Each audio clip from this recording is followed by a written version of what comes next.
Good afternoon everyone. अभी सब लोग ही खाली है, मैं भी खाली हूँ, फ्री हूँ।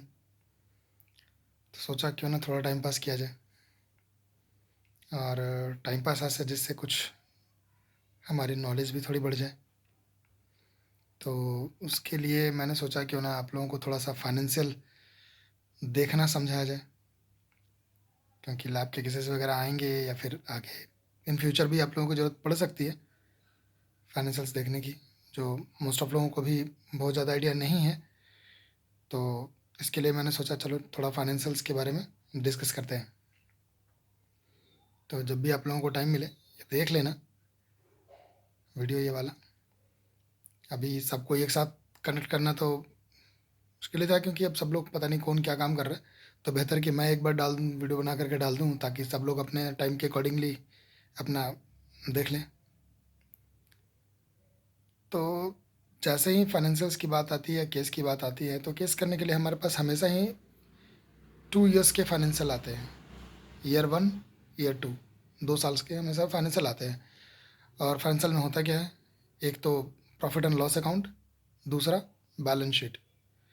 तो आज तो हम बिल्कुल ही बिगनिंग से स्टार्ट करेंगे। बिल्कुल जो फर्स्ट होता है प्रॉफिट एंड लॉस अकाउंट, हमें हमेशा ही शुरू करने चाहिए प्रॉफिट एंड लॉस अकाउंट से। किसी भी फाइनेंशियल्स को अगर आप देख रहे हैं तो आप हमेशा ही प्रॉफिट एंड लॉस अकाउंट सबसे पहले देखिए, वहाँ से स्टार्ट कीजिए। और प्रॉफिट एंड लॉस अकाउंट में सबसे पहला जो पॉइंट आता है वो सेल्स का आता है। बहुत ही इम्पॉर्टेंट पार्ट होता है। इसको सेल्स को फाइनेंशियल्स के लैंग्वेज में इसको टॉप लाइन भी बोलते हैं। टॉप लाइन क्या है, नॉर्मल जो लैंग्वेज है वो यूज़ करते हैं कि कंपनी की टॉप लाइन क्या है। टॉप लाइन क्या है मतलब उसकी सेल्स क्या है। तो सेल्स को भी समझना बहुत इंपॉर्टेंट होता है। नॉर्मली तो ये तो हम लोग रोज़ ही देखते हैं अपने केसेस में सेल क्या है और क्या, बट इसमें बहुत सारी चीज़ें होती हैं जो देखनी और समझनी ज़रूरी है, जिसमें कि कई वेरिएशन आ सकते हैं। तो कुछ कंडीशंस मैंने इसमें कोशिश करी है कवर करने की। कुछ कंडीशंस की अगर ऐसा हो तो क्या हो, वैसा हो तो क्या हो, क्या कंडीशंस क्या सिचुएशन आ सकती है और उसमें क्या प्रॉब्लम आ सकती है। तो इसके लिए सबसे पहले मान लेते हैं कि अगर एग्जांपल के थ्रू मैं आप लोगों को समझाऊंगा कि लेट्स से अगर पहला एग्जांपल अगर ले कि सेल अगर लेट्स से अगर फर्स्ट ईयर में 3.5 करोड़ था। मैं करोड़ में ही चलूँगा, लाख में नहीं चलूँगा, क्योंकि लाख में बात करने की फ़ायदा नहीं है। अगर हम फाइनेंशियल्स की बात कर रहे हैं, लाख में बात करने की फ़ायदा नहीं है। जब भी बात करें तो उसमें बात करें तो लेट्स से अगर फर्स्ट ईयर में अगर 3.5 करोड़ की अगर सेल है, और सेकेंड ईयर में ईयर 2 में मान लीजिए एक सिचुएशन है कि फर्स्ट ईयर में 3.5 करोड़ की सेल और प्रॉफिट जो है 5 लाख की हो गई। नेट प्रॉफिट बात कर रहा हूँ मैं, नेट प्रॉफिट की, ग्रॉस प्रॉफिट नहीं। नेट प्रॉफिट क्या होता है वो आप लोग जानते हैं, सारे खर्चे हटाने के बाद जो प्रॉफिट आती है उसको नेट प्रॉफिट बोलते हैं, एवरी काइंड ऑफ एक्सपेंसेस। तो सेल जो है वो 3.5 करोड़ की है और प्रॉफिट जो है वो 5 लाख की है। दूसरा जो एक कंडीशन हमारे पास आता है सेकेंड ईयर में कि सेल जो है वो डाउन हो गई। 3.5 करोड़ से अभी सेल सिर्फ 2.5 करोड़ रह गई, या 2.75 मान लीजिए, या 2.5 करोड़ मान लीजिए, 2.25 मान लीजिए, मतलब इसके आसपास में है। और प्रॉफिट जो वो सेम रहेगी, 5 लाख रुपए। तो अभी ये क्या सिचुएशन है, इसमें क्या करना चाहिए, क्या प्रॉब्लम है इसमें। भाई सेल कम हो गई तो प्रॉफिट सेल के अकॉर्डिंग ही होनी चाहिए, प्रॉफिट भी कम होनी चाहिए। प्रॉफिट सेम कैसे रहेगी अगर सेल कम हो गई तो ये देखने वाली बात है। अब ये प्रॉफिट क्यों सेम है, 5 ही लाख कैसे रह गई, इसको देखना है कैसे बढ़ाया इन्होंने प्रॉफिट। अब उसके लिए क्या करना पड़ेगा, अब उसके क्रेडिट साइड में, प्रॉफिट एंड लॉस के क्रेडिट साइड में देखिए कि ऐसे क्या इनकम है जिसको इन्होंने ऐड किया हुआ है, या क्या खर्चे है। दो ही कंडीशन हो सकते हैं ना, या तो इनकम बढ़ा ले या खर्चा घटा दे, एक्सपेंसेस कम कर दे। तो या क्या मेजरली होता क्या है, नॉर्मली क्या होता है, क्या कल्चर क्या है, ये क्या करते हैं कि एक्सपेंसेस तो चलो ठीक है थोड़ा बहुत बढ़ाते कम करते हैं, लेकिन जो इनकम है उसको बढ़ा देते हैं। वो कैसे कि क्रेडिटर्स मान लीजिए किसी से सामान लिया हुआ है और वो क्रेडिटर खड़ा है आपका, जो सप्लायर है आपका उसके बैलेंस खड़े हुए हैं। आप लोग पता ही होगा सप्लायर्स को हम क्रेडिटर्स बोलते हैं। तो क्रेडिटर्स खड़ा है आपका, अब वो 3-4 साल से लगातार चला रहा है, उसको क्या किया, राइट ऑफ कर दिया। राइट ऑफ कर करके उसको इनकम मान लिया। अब वो सेल के साथ में वो इनकम आ जाएगा। तो एक्चुअली वो इनकम नहीं है, वो ऑपरेटिंग इनकम नहीं है, लेकिन वो प्रॉफिट एंड लॉस अकाउंट के क्रेडिट साइड में आ रहा है, प्रॉफिट वाले साइड में आ रहा है, जिसकी वजह से वो हमारा इनकम में कंसिडर हो रहा है, जिसकी वजह से ये प्रॉफिट बढ़ करके आ रहा है। अदरवाइज तो वो प्रॉफिट अगर उसको हटा दें तो प्रॉफिट नहीं होता। तो जब भी आप केस करें, अगर इस तरीके की कोई भी सिचुएशन आती है, इमीडिएटली उस प्रॉफिट माइनस कर दीजिए, या तो वो ऑपरेटिंग लॉस में चला जाएगा कंपनी, या तो प्रॉफिट बहुत ही मार्जिनल रह जाएगी या कम हो जाएगी। तो हमेशा इस चीज़ को ध्यान रखिए, अगर सेल अगर डाउन हो रही है तो क्या क्रेडिट साइड में कुछ ऐसे फालतू के इनकम जो है जो ऐड किए हुए क्रेडिटर्स का, या फिर कोई बिल्डिंग सेल कर दी, कोई एसेट सेल कर दिया, मशीनरी सेल कर दी, कार सेल कर दिया, इनसे जो एक इनकम आ रही है उसको क्या ऐड कर देते हैं प्रॉफिट में। एक्चुअली ये प्रॉफिट तो है नहीं, ये बिजनेस का प्रॉफिट तो है नहीं है। अब किसी ने बिल्डिंग बेच दी है तो ये बिल्डिंग का प्रॉफिट थोड़ी ना उसमें ऐड करेंगे बिजनेस में, बिजनेस इनकम तो है नहीं। तो इसीलिए ये सारे चीज़ें हैं जो इसको बढ़ा करके प्रॉफिट को मेंटेन कर देते हैं, ताकि बुक्स अच्छी दिखे, हेल्दी बुक्स दिखे। दूसरा कंडीशन आता है कि सेल, अच्छा सेल डाउन जो है वो भी दो रीज़न से हो सकते हैं। पहला रीज़न ये है कि सेल ही एक्चुअली डिप हो गई है, बिका ही कम है, सामान सेल ही कम बिका है। कस्टमर को पूछना पड़ेगा सर ये कैसे हो गया, आपका सेल कम है प्रॉफिट सेम कैसे रह गया। तो उसके भी दो रीज़न हो सकते हैं। पहला रीज़न ये है कि सेल ही कम हुई है, तो जो मैंने कंडीशन पहले बताया कि वो फालतू के इनकम दिखा करके उसको बढ़ा सकते हैं। दूसरा ये भी होता है कि सेल जो है वो इस वजह से है क्योंकि जो यूनिट जो थी कॉस्ट, लेट्स से जैसे कि कोई मेटल वगैरह का काम करता है या क्रूड ऑयल वगैरह का काम करता है, उसमें क्या होता है रेट्स फ्लक्चुएट होते रहते हैं, ऊपर नीचे होते रहते हैं रेट्स, ठीक है। तो क्वांटिटी तो सेम ही बिकी, क्वांटिटी लेट्स से अगर 1000 लीटर अगर कोई बेचता है, या 5000 लीटर अगर बेचता है, या 200 टन बेचता है, 500 टन बेचता है, तो सेल तो हुई तो उतनी, लेकिन जो सेल प्राइस बढ़ घट गई है जिसकी वजह से सेल कम दिख रहा है। मतलब यूनिट तो सेम है, 5000 लीटर है या 500 टन है या 5000 टन सेम है, लेकिन नंबर ऑफ जो सॉरी जो रेट जो है वो कम हो गई है। अब उसमें क्या होगा कि जब वो कम रेट पे बेच रहा है, ऑब्वियसली भाई खरीदेगा भी कम रेट पे, कम रेट पे खरीदेगा, तो कम रेट पे खरीद रहा है, कम रेट पे बेच रहा है, मार्जिन ऑलमोस्ट सेम रहेगी। तो ये कंडीशन तो चल जाएगा अगर ये इस तरीके का कुछ बिजनेस है जिसमें कि रेट्स फ्लक्चुएट्स होते रहते हैं तो। और उसका स्टॉक फिर उस कंडीशन में देखना पड़ेगा कि स्टॉक उसका बहुत ज़्यादा तो नहीं रहता है, क्या ट्रेंड क्या है उसके स्टॉक का, क्योंकि अगर स्टॉक अगर उसका बहुत ज़्यादा रहता होगा तो पुराना वाला स्टॉक तो उसका हाई रेट वाला ही है, वो तो हाई रेट वाला है। अभी उसने कम रेट पे परचेज किया और कम रेट पे बेच रहा है तो मार्जिन सेम रहेगी, लेकिन पुराना वाला स्टॉक तो उसने हाई रेट पे खरीदा हुआ है जो कि अब कम रेट पे बेचेगा। तो स्टॉक का क्या ट्रेंड, अगर थोड़ा बहुत स्टॉक रखता, बहुत ज़्यादा स्टॉक नहीं रखता, नॉर्मली ये मेटल वाले बहुत ही कम स्टॉक रखते हैं, रीज़न यही फ्लक्चुएशन की वजह से कि कब बढ़ जाए कब घट जाए पता नहीं होता है। बट एक बार फिर भी आपको ये चेक करनी पड़ेगी इसके स्टॉक क्या है, ये देखना पड़ेगा, ठीक है। तो ये कंडीशन हो गया दूसरा, पहला मतलब पहला कंडीशन जिसमें कि सेल कम और प्रॉफिट सेम। दूसरा सेल बढ़ गई, प्रॉफिट फिर भी सेम है, ये क्या, अगर सेल बढ़ेगी तो प्रॉफिट भी बढ़ेगी। तो ऐसा क्या खर्चा है जिसको इन्होंने दिखाया हुआ है, ये चेक करने वाली बात है, ठीक है। क्या खर्च, ऐसा क्या खर्चा दिखा दिया, उसमें क्या खर्चे हो सकते हैं, उसमें खर्चे हो सकते हैं सैलरी बढ़ा दी, उसमें खर्चे क्या हो सकते हैं कि डिप्रिसिएशन बढ़ा दिया, कोई ऑफिस अलग से ले लिया जिसका रेंट बढ़ा दिया है, ठीक है ना। तो ये सारे खर्चे या कस्टमर को खुद ही पूछना पड़ेगा सर ये आपका मैनेज कैसे हुआ, आपको भी एक बार कंप्लीट खर्चे सारे देखने पड़ेंगे, इसमें कौन कौन से खर्चे उन्होंने दिखाए हुए हैं, सारे शेड्यूल्स वगैरह सब कुछ, क्योंकि वो नोट में एक ही दे देंगे, इतने ऑपरेटिंग एक्सपेंसेस ये है, फलाना एक्सपेंसेस इतना अमाउंट। अब उसमें उसका ब्रेकअप क्या है, कौन कौन से खर्चे उसमें ऐड है, एक बार पीछे जा करके आप शेड्यूल में देख लो, या कस्टमर को ही पूछ लो कि सर ऐसे कैसे पॉसिबल हो गया। कई बार कस्टमर कहेगा जी हमें तो पता नहीं सीए करता है, उस कंडीशन में आपको खुद ही देखना पड़ेगा, सारे शेड्यूल्स वगैरह खुद ही चेक करने पड़ेंगे, सारे देखो जा करके कि कौन से खर्चे उसने बढ़ाए, क्या फालतू के खर्चे उसने ऐड करे हुए हैं जो पहले नहीं थे और अब अचानक से आ गए। सैलरी तो पहले भी देता होगा, सैलरी पहले भी देता होगा, इतनी तो बड़ी नहीं कि 10-20 स्टाफ उसने रख लिए होंगे अलग से जिसके खर्चे बढ़ गए, या अभी एक अचानक से पूरी बिल्डिंग ले ली होगी जिसका उसको अलग से रेंट देना पड़ रहा होगा।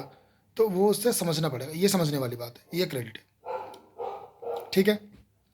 तीसरा आता है हमारा पॉइंट कंडीशन की, मान लीजिए सेल्स 3.5 करोड़ थी लास्ट ईयर, अभी अचानक से बढ़ के ये 7 या 8 करोड़ चली गई, मतलब 2 गुने से भी ज़्यादा या 2 गुने के आसपास में, 2 टाइम्स। या मोर देन 2 टाइम्स, ऐसा भी होता है। ऐसा क्या रॉकेट साइंस उसने लगाया कि 1 साल के अंदर ने उसने सेल ही डबल कर दी? ऐसे कैसे पॉसिबल हो सकता है? प्रॉफिट भी बढ़ेगी, इसमें अकॉर्डिंगली प्रॉफिट बढ़ेगी, लेकिन सेल ऐसे इमीडिएटली शूटअप होना बड़ा सोचने वाली बात है कि ऐसे कैसे, कि अचानक से कैसे शूट हो गई। जो 10 करोड़ जिसकी सेल है वो अचानक से 50 करोड़ नहीं कर देगा। इसी तरीके से जो 3 करोड़ की सेल, 3.5 करोड़ की सेल है, अचानक से 7 करोड़ 8 करोड़ नहीं कर देगा। तो उसने करा है तो कुछ तो रीज़न होगा, वो देखना पड़ेगा, वो समझनी पड़ेगी हमें कि क्या रीज़न रहा है। अब उसमें क्या क्या कंडीशन आ सकती है। पहली कंडीशन ये आती है कि मान लीजिए कि सबसे पहले तो इसमें विंटेज चेक करो कि विंटेज कितने टाइम से काम कर रहा है। कई बार ऐसा होता है कस्टमर को पूछोगे सर ऐसे कैसे हाँ जी पहले फादर देख रहे थे अब मैं देख रहा हूँ, फादर पहले कच्चे में करते थे अब सारा मैंने पक्के में कर दिया, तो इसके वजह से ये सेल सारा का सारा हमने पक्के में दिखा दिया, तो ये सेल बढ़ गई, ये कह सकता है। तो इसके लिए विंटेज होना चाहिए 10 साल 15 साल 20 साल का विंटेज, क्योंकि रातों रात को इतना बड़ा सेल नहीं कर सकता, डबल या ट्रिपल नहीं कर सकता अपने। 50 करोड़ की भी सेल हो सकती है, 200 करोड़ की भी सेल हो सकती है, लेकिन उसके लिए टाइम बंदा भी उस लायक होना चाहिए, ठीक है। तो वो देखनी पड़ेगी जो इसके लास्ट ईयर की सेल थी उससे 3 गुना अगर सेल कर रहा है तो इसकी विंटेज क्या है, मार्केट में इसकी पकड़ क्या है, क्या इतने टाइम से है ये, लोग इसको इतना जानते हैं या ठीक है, इसकी इतनी बड़ी सेल है, ठीक है। तो एक तो ये देखना पड़ेगा, तो उसको समझना पड़ेगा विंटेज।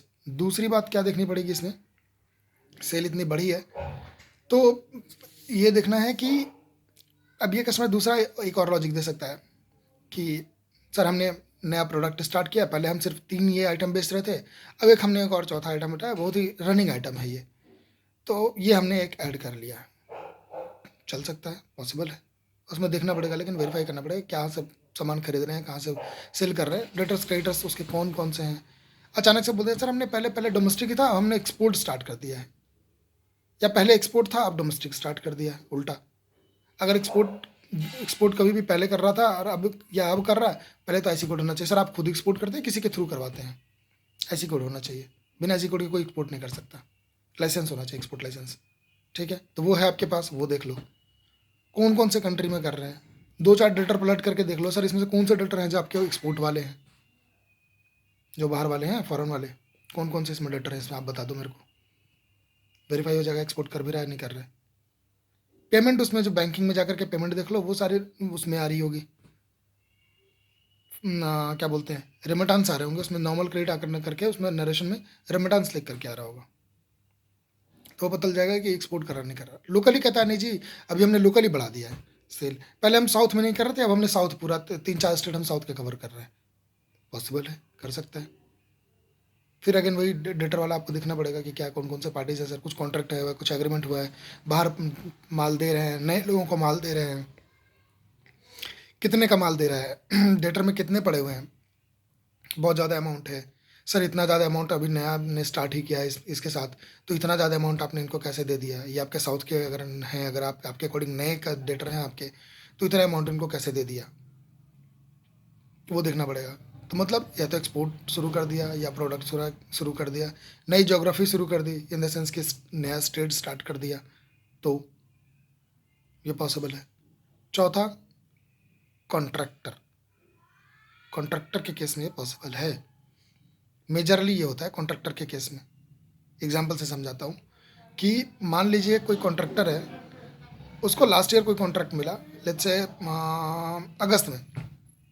अगस्त में उसने कोई काम स्टार्ट किया, 3 करोड़ 4 करोड़ का स्टार्ट किया काम, 4 करोड़ 5 करोड़ का ईयर 1 में, अब मार्च तक वो कंप्लीट नहीं कर पाया कॉन्ट्रैक्ट, और कॉन्ट्रैक्ट की बिल सेल कैसे बुक होती है, जब बिलिंग करेगा तो, उसने बिलिंग ही नहीं करी क्योंकि उसका एग्रीमेंट था कि इतना इतना इतने जब काम कंप्लीट हो जाए तभी आप बिलिंग कर पाओगे, अदरवाइज बिलिंग नहीं करोगे आप, तो उसने बिल ही सबमिट नहीं करा। अब मई में जा करके उसने अपना बिल सबमिट किया, अचानक से 4 करोड़ शूट होगा क्योंकि 4 करोड़ का कॉन्ट्रैक्ट उसने पूरा कर दिया, अचानक से 4 करोड़ उसके अकाउंट में आ जाएगा। हो सकता है लास्ट ईयर वो नहीं कर पाया इसकी वजह से उसका सेल डाउन था, अभी अचानक से 4 करोड़ आ जाएगा, और प्लस इस साल जो छोटे छोटे कॉन्ट्रैक्ट या बड़े कॉन्ट्रैक्ट कुछ भी करेगा वो अलग है ना।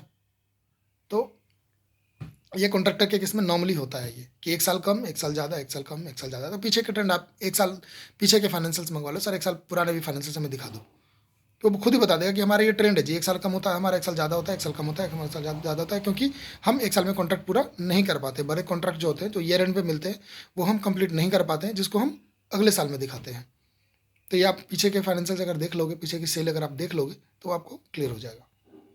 ठीक है, अब जब सेल इस तरीके से बढ़ रहा है, 3-4 चीज़ें मैंने आपको बता दी, तो अब होता है कि हाँ, अब सेल तो उसने 3 गुनी कर दी। मुद्दे की बात ये नहीं सेल 3 गुनी कर दी, मुद्दे की बात ये है कि ये सेल 3 गुनी करने के लिए या 2 गुनी करने के लिए उसके पास पैसा कहाँ से आया? पैसा किधर से आया? क्योंकि सेल बढ़ाने के लिए वर्किंग कैपिटल चाहिए। वर्किंग कैपिटल जो स्टॉक में लगाएगा, लेबर को पेमेंट करेगा, बाकी की चीज़ों के लिए खर्चा चाहिए, ऑफिस सेटअप बनाना, अगर फैक्ट्री है फैक्ट्री के खर्चे, operating expenses, purchase expenses, purchase करने के लिए रॉ मटेरियल का, तो उतना तो पैसा चाहिए। कहाँ से मैनेज किया इतना? 3 गुनी सेल करने के लिए 3 गुनी का पैसा भी तो चाहिए उतना, जितना वर्किंग कैपिटल लगता था उसका 3 गुना लगेगा। तो पैसा कहाँ से आया? तो हमारे लिए एज ए क्रेडिट ये ज़्यादा मैटर करता है कि पैसा कहाँ से आया इतना मैनेज करने के लिए। आपके पास पैसा आने के 2-3 ही रास्ते होते हैं। पहला कि वो बोल दे जी क्रेडिटर सपोर्ट करता है हमको, हमको रॉ मटेरियल तो ऐसे मिल गया था जी, रॉ मटेरियल के में दिक्कत नहीं, हमारे क्रेडिटर ने बोला कि ठीक है हम आपको सपोर्ट करेंगे, आप सामान लो और आप आगे बढ़ो। कंपनी ने, हमारे सप्लायर ने सपोर्ट कर दिया जी। बैलेंस शीट में जा करके देख लो कि उसके अगेंस्ट में क्रेडिटर कितना खड़ा है, जितनी सेल है उसके अगेंस्ट में क्रेडिटर, अगर तो क्रेडिटर बहुत ज़्यादा है तो बात थोड़ी उसकी लॉजिकल है। फिर उसकी पेमेंट भी देखनी पड़ेगी, अगर ये क्रेडिटर इतने खड़े हैं तो क्या करंट ईयर में इसकी पेमेंट हुई है? करंट ईयर की बैंकिंग, उसके लेजर मंगवा करके डेट वाइज उसकी बैंकिंग चेक कर लो कि करंट ईयर में उसकी पेमेंट हुई है नहीं हुई है। ठीक है, तो एक तो क्रेडिटर से वो मैनेज कर सकता है कुछ हद तक। बाकी तो जो लेबर को पेमेंट करनी है, इलेक्ट्रिसिटी बिल देना है, मशीन्स वगैरह, ये सारी चीज़ें तो उसको खर्च एडजस्ट करना ही पड़ेगा। दूसरा क्या है? दूसरा कि या तो वो खुद की कैपिटल लगा ले पूरी की पूरी, अपने सरप्लस पुराने जो बचाए हुए हों बिजनेस से, वो लगा करके अपना कंप्लीट कर ले, उसको यूज़ कर ले। तो वो आपको कैपिटल अकाउंट में दिख जाएगा। जैसे ही आप बैलेंस शीट खोलोगे सबसे पहला होता है कैपिटल अकाउंट, उसमें आपको दिख जाएगा। उसके शेड्यूल में चले जाना, कैपिटल अकाउंट के लिखा रहेगा उसके सामने schedule, A B C D जो भी लिखा हुआ है उस शेड्यूल पे चले जाओ, ABCD पे, वहाँ पे दिख जाएगा कि ड्यूरिंग द ईयर इसने कितना कैपिटल डाला है, 1 करोड़, 2 करोड़, 50 लाख, 10 लाख, 20 लाख, उसने नया कोई कैपिटल डाला, वो आपको वहाँ दिख जाएगा।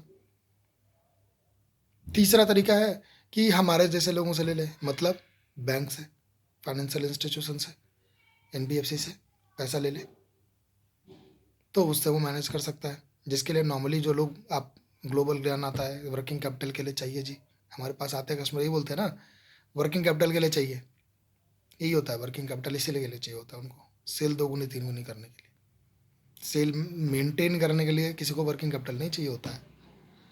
और सेम ही सेल करनी है, 10,000, 20,000, 50,000 ऊपर करना है, 1 लाख 2 लाख ऊपर करना है, कोई ज़रूरत नहीं है उसको वर्किंग कैपिटल की, उतना वो वैसे मैनेज कर सकता है। जब सेल थोड़ी हाई करनी होती है तभी वर्किंग कैपिटल की ज़रूरत पड़ती है, जिससे वो बाकी खर्च निपटा सके। समझ गए? तो तीसरा, इस वजह से हम पिक्चर में आते हैं, हमारे जैसे लोग। तो वो देख लो बैलेंस शीट में जाकर के कि लास्ट ईयर कितना लोन लिया है इसने और उसकी पेमेंट कैसे जा रही है। लास्ट ईयर में लिया है तो उसकी पेमेंट अब तक की कैसी है, वो लास्ट ईयर के बैलेंस शीट में आपको दिख जाएगा, वो लोन कितने लोन उठाए उसने। ठीक है, और लोन ही मान लो बहुत ज़्यादा ले लिया और सेल ही कम बढ़ी है, 3 गुनी सेल हुई है और 2 करोड़, 3 करोड़, 5 करोड़ का लोन ले लिया। सर इतना लोन ले लिया इतना तो आपकी सेल नहीं बढ़ी, बाकी के पैसे आपके पास पड़े होंगे, फिर और पैसा क्यों चाहिए? और अगर नहीं, अगर वो ठीक जस्टिफाई करता है तो ठीक है। चौथा प्रॉब्लम क्या आता है कि लोग मार्केट से पैसे उठा लेते हैं, ये सबसे दर्दनाक है, क्योंकि इसको आप वेरीफाई नहीं कर सकते। बाकी जो 3 चीज़ें मैंने आपको बताई, क्रेडिटर या ओन फंड या फाइनेंशियल इंस्टीट्यूशन, इसको तो आप बुक्स में वेरीफाई कर लोगे।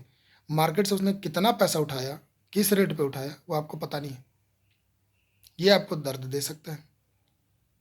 इसके लिए आपको बहुत ही ज़्यादा एनालिसिस करना पड़ेगा, उसको पूछना पड़ेगा कहाँ से, किसके पास से कितने पैसे लिए, ये बुक्स में क्यों नहीं दिखाया, बुक्स में अचानक से कैसे आएगा, बुक्स में कितना दिखाया, बा कुछ तो उसने बुक्स में भी दिखाया, क्योंकि बुक्स में नहीं दिखाएगा तो पेमेंट ही कैसे करेगा, अचानक से उतनी सेल नहीं बढ़ा सकता, तो बुक्स में उसको लेके आना पड़ेगा पैसा।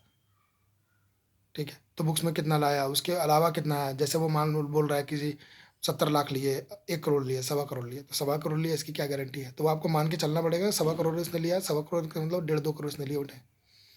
और या तो उसी सप्लायर्स को पेमेंट करने, जिनसे ये पैसे लिए हैं उन्हीं को या तो पेमेंट करने के लिए इसको पैसा ये चाहिए होगा, ये फंस गया है अब ये। तो ये सारी चीज़ें सेल्स जो है जो कि सेल्स बढ़ने या घटने से इम्पैक्ट करती है। ये सारी चीज़ें हमें ध्यान देनी चाहिए जब भी हम कोई फाइनेंशियल देखते हैं या फाइनेंशियल के बेस पे केस करते हैं। ये हम सेल बड़ा नॉर्मल सा टॉपिक लेते हैं, सेल इतना ईजी नहीं है। सेल बढ़ गई, सेल बढ़ गई, ये तो हम खुश हो जाते हैं, अरे इसके तो सेल बढ़ी है, 2 गुनी हो गई, 3 गुनी हो गई, तो बहुत अच्छी बात है। अच्छी बात तो है, लेकिन उसके साथ साथ बहुत सारे कंसर्न भी होते हैं जिनको ये देखना होता है। चलिए, आज के लिए तो सेल बहुत है, बाकी और कुछ रहता है तो फिर देखते हैं इसके अलावा भी। ओके।